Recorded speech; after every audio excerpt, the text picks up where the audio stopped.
అంత దారుణంగా కదా వాళ్ళ స్నేహానికి ఉన్నంత ప్రాధాన్యత ప్రపంచంలో దేనికి ఉండదు అని నమ్మేవాళ్ళు చాలామంది ఉంటుంటారు. స్నేహమేరా జీవితం అంటే మనకు ఏదైనా కష్టం వచ్చినా లేకపోతే సుఖం వచ్చినా ముఖ్యంగా చాలా ముఖ్యమైన అంశాలు కొంతమందితో షేర్ చేసుకోగలం, కొంతమందితో షేర్ చేసుకోలేం. కుటుంబ సభ్యులతో కూడా చెప్పకూడని కొన్ని ఉంటాయి. అలాంటి వాళ్ళు ఒక మంచి స్నేహితుడు ఉంటే వాళ్ళతో షేర్ చేసుకుంటారు. ఆప్త బంధువుల్లా ఉంటాడు, ఆప్త మిత్రుల్లా ఉంటారు. ఇది కదా పేర్లు. సో రాజకీయాల్లో కూడా ఇది పరిపాటి. రాజకీయాల్లో కూడా ఈ రకంగానే స్నేహబంధం ఉంటుంది, స్నేహంగా ఉండొచ్చు. కానీ ఒకప్పుడు ఈ మాటలు చాలా బాగుండేవి. స్నేహమేరా జీవితం, స్నేహం అంటే ఇదేరా, మంచి మిత్రుడిరా, ఇలాంటి స్నేహితుడు ఒక్కడుంటే చాలరా అని. కానీ ఈనాటి రాజకీయంలో ఎవరు స్నేహితుడో, ఎవరు శత్రువో, ఎవరు మిత్రువో తెలియని పరిస్థితి. సరే, కొంతమంది చిన్నప్పటి నుంచి ఉన్న పరిచయాల్ని వదులుకోలేరు, తప్పదు, వాళ్ళతో మంచి చెడ్డ పాల్గొంటుంటారు, ట్రావెల్ చేస్తుంటారు. ఇప్పుడు ఒక అంశం రాష్ట్ర వ్యాప్తంగా సంచలనాలు రేపుతుంది. అంశం ఏంటంటే వంగవీటి. వంగవీటి పేరే ఒక వైబ్రేషన్. వంగవీటి పేరు చెప్తే పూనకాలు వస్తాయి. ఇప్పటికీ కూడా వంగవీటిని ఆరాధించే వాళ్ళు లక్షలాది మంది ఉన్నారు.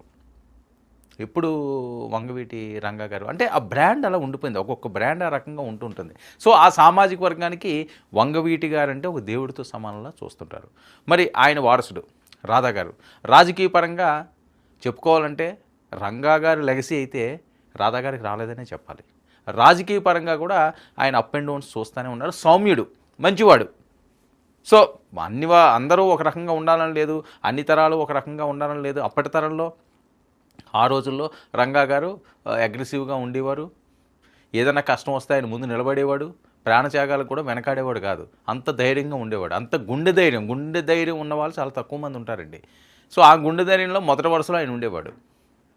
సో రాధా గారు ఆ రకంగా ఆయన మొదటి నుంచి కూడా చిన్నప్పుడే తండ్రి చనిపోవడమో లేకపోతే వేరే అంశాలు లేకపోతే ఇది వద్దు అనుకున్నారో ఆయన అయితే కాముగానే ఉంటారు, సైలెంట్గానే ఉంటారు, పెద్దగా మాట్లాడే పరిస్థితి ఉండదు. సో వాళ్ళకి మిత్రులుగా ఉన్నవాళ్ళు అందరికీ తెలిసిందే. వల్లభనేని వంశీ, కొడాలి నాని, వీళ్ళు ముగ్గురు ప్రాణమిత్రుల్లో ఉంటారు. సరే, ఒక పార్టీలో ఉన్నప్పుడు లేకపోతే వేరే రకమైన అంశాలు వచ్చినప్పుడు ఏ రకంగా స్నేహం చేసుకున్నా పర్వాలేదు, ఏ రకంగా ఉన్నా అది పెద్దగా అబ్జెక్షన్ ఉండదు. కానీ రాజకీయాల్లో ఉన్నవాళ్ళు, సెలబ్రిటీలుగా ఉన్నవాళ్ళు తాము ఏ పని చేసినా 1కి 10 సార్లు ఆలోచించుకోవాల్సిన అవసరం ఉంది. లేకపోతే రోడ్డును పెట్టేస్తారు, నవ్వుల పాలు చేసేస్తారు, విపరీతంగా ట్రోల్ చేస్తుంటారు. ఇప్పుడు అదే పరిస్థితి వంగవీటి రాధాకు వచ్చింది. ఎందుకంటే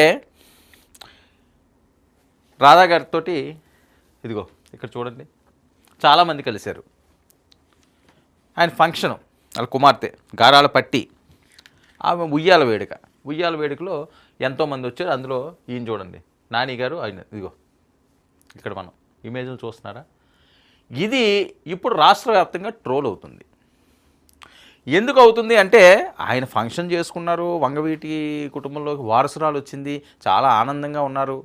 కానీ బయట వచ్చిన ట్రోల్స్ అన్నీ ఏంటంటే, రాధా ఇదేం పని, నువ్వు వాళ్ళిద్దరిని ఎలా పిలుస్తావు వేడుకలకి, వాళ్ళతో నువ్వు ఎలాగా ఫోటోలు తీయించుకుంటావు అంటే. ఇప్పుడు సమాజంలో ఎలా అయిపోయిందంటే ఆయనకి వాళ్ళు స్నేహితులు అన్న ఆలోచనతో పిలుస్తుంటారు. మొదటి నుంచి కష్టాల్లో అవనివ్వండి, సుఖాల్లో అవనివ్వండి, రాజకీయంగా సక్సెస్ అయినప్పుడు కానీ, ఫెయిల్యూర్ అయినప్పుడు కానీ కొంతమందితోటి కొంత బంధుత్వం ఉంటుంది, మిత్రత్వం ఉంటుంది.